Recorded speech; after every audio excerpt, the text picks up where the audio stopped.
All right. Welcome everyone. I'm Adam Miller, and I'm joined here with Jim Fitzsimmons again, and we're here to answer some of the questions that you've submitted in regards to COVID-19. Before we jump into the questions, just want to give an update on the market and the company. Want to reiterate that we remain financially strong. We're navigating through this environment very well. We have plenty of capital, liquidity, and have a very strong balance sheet. So again, I don't want you to be concerned, anyone out there, about any of our companies under our brands. We're all doing well and have plenty of liquidity to support our bills and pay our employees. So I wanted to get that out in front of everybody. And it's a very fluid market, I'll just add. Yeah. So what we're doing today might be different 3 days from now. So we're constantly adjusting based on the demands of the customers out there. So never seen things change quite as quickly as they have the last 2 weeks. Yeah, absolutely. I mean, the market's been busy.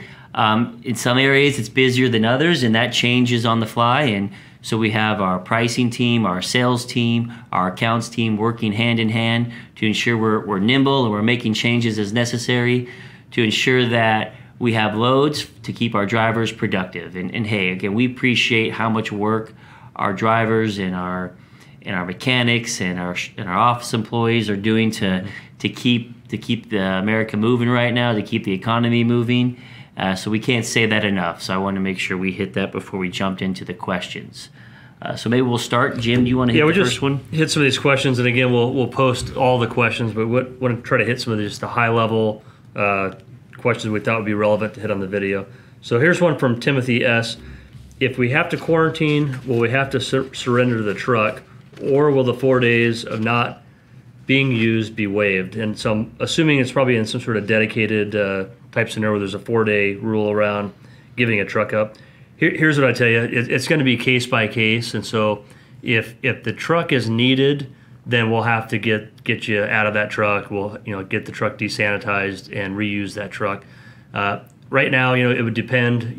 You'd have to look at each one individually to see. If we've got extra trucks in that fleet, then there'd be no reason to have you move out of that truck if we're not going to need that truck. So again, case by case. Next question, James F. If we were requested to vacate our position as per our doctor, are we guaranteed our job back? And so that's an easy one. The answer is yes.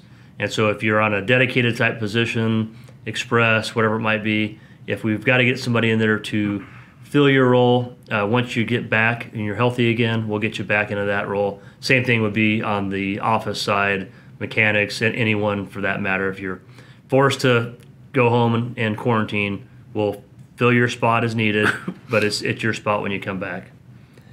Third question here. I was tested for COVID-19 and now I'm under quarantine until my results are in. Do I have to use PTO for this time? And we've mentioned before, if you have that issue, work through your leader, whether it's your driver leader, if you're in the office or the shop, work through your leader on that side. But we're not requiring you to use PTO for that time. We're covering it. Like Adam said, we're financially secure, and that's one of the great benefits of working for a company like Swift at a time like now. Yeah, and I think we just ask that the quarantine come from a medical professional, and then we work with you to make sure that we can make any accommodations needed. And if you're an office employee, then if you can do your job from home, we'll set you up to do that. But certainly want to make sure you don't miss a paycheck. Yeah, and just to give everyone an update, we did have our first driver that tested positive. We got those results yesterday. We got a potentially second one. We haven't seen the paperwork, so just call it one for now. But we do have one confirmed case of a driver, which we knew would happen at some point. So far we've had the one in Sparks and then the second one, which was yesterday. Yeah, and we've taken all the precautions. We've sanitized the vehicle, and I think the employee is doing well from what we know. And so I think our leaders have reacted very well to that situation. Yeah. You want to hit the second one here on Sure. paperwork? So I had a couple questions that regards to bills of lading. One of the questions was why couldn't we leave the bills on the trailer?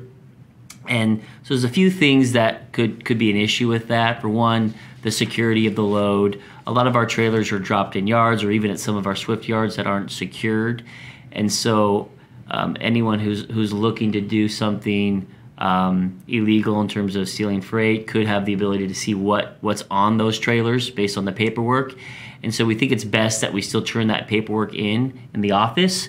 And if you drop a load, and then whoever's going to pick up that trailer and deliver it would then be able to go to the office to pick up that paperwork. And so there's concerns with maybe transmitting COVID-19 through paperwork. From what we understand, the disease does not transmit through touch. And so as long as you're applying good hygiene practices, washing your hands after touching paperwork or sanitizing your hands, you should be at very low risk of being exposed to COVID-19. So that's our approach with the bills of lading, and hey, we'll continue to work through that if we see any other issues. Yep. And that kind of leads into the next question, which is around hand sanitizers, gloves, masks, truck cleaning. And so we just this morning, actually, 60,000 gloves got shipped out to all the different terminals from Phoenix. So we've got gloves in Phoenix in the next day or two, and today's Tuesday. But this week there will be gloves at all facilities. And so if you're at a terminal, just go into the shop, ask one of the mechanics, and they're going to give every driver a few pair of gloves to hold you over. And we'll keep these things coming as long as we need them. But again, that might be something, if you want to take that extra precaution when you're handling paperwork, you're handling something that others have touched, throw the gloves on while you're doing that. And quite honestly, even if you're not wearing medical gloves, you could wear just your regular work gloves, and that'll prevent that, from getting on your skin, which is then, you could get into your mouth, into your eye if you rub your eye. Right, because the issue is if you have something in your hand, are you touching your face, your eyes? I mean, that's where there's the risk. As long as you're practicing those behaviors, you should be low risk. And then just kind of an update on the hand sanitizer. It's being manufactured today. Hopefully tomorrow they'll start to ship that, Thursday at the latest. And so you'll start seeing that hit terminals probably this weekend, first of next week.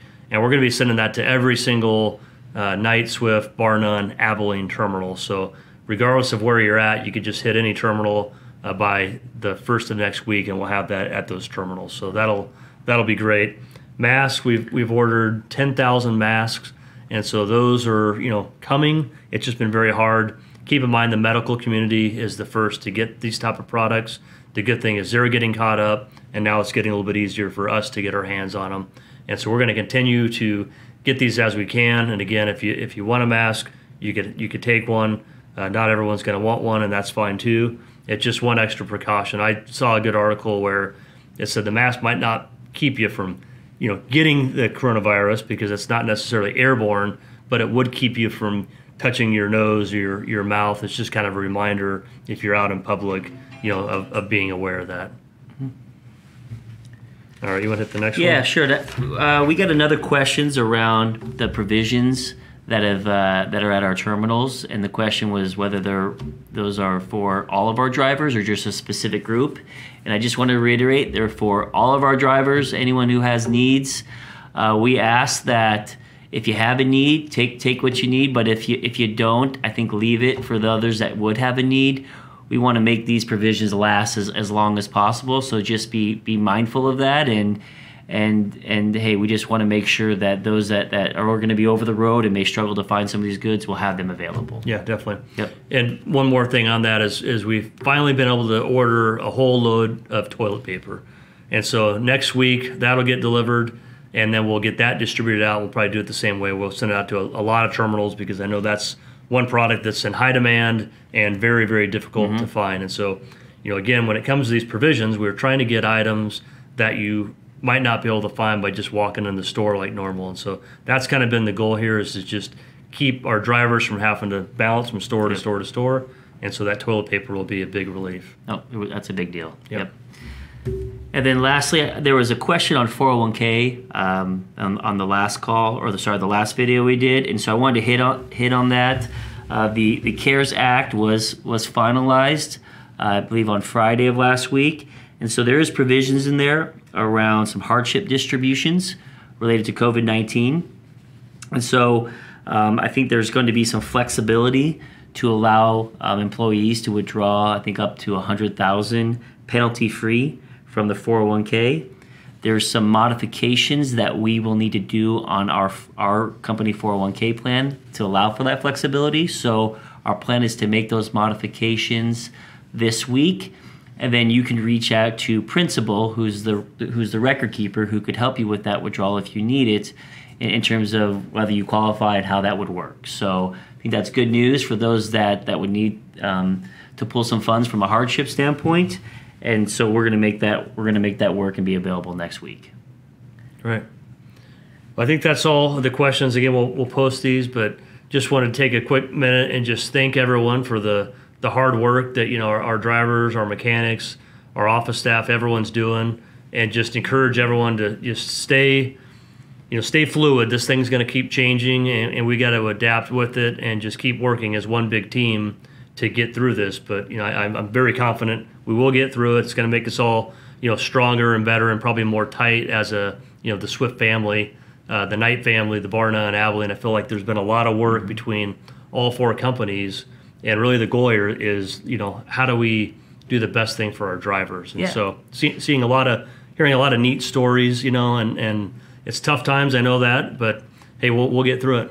Yeah, and we have a team that meets every day still to do a check on where we're at in certain areas, and we make adjustments on the fly, and we're just trying to navigate this the best we can to come out a stronger company at the end. Mm-hmm. All right, thanks everyone. Thank you.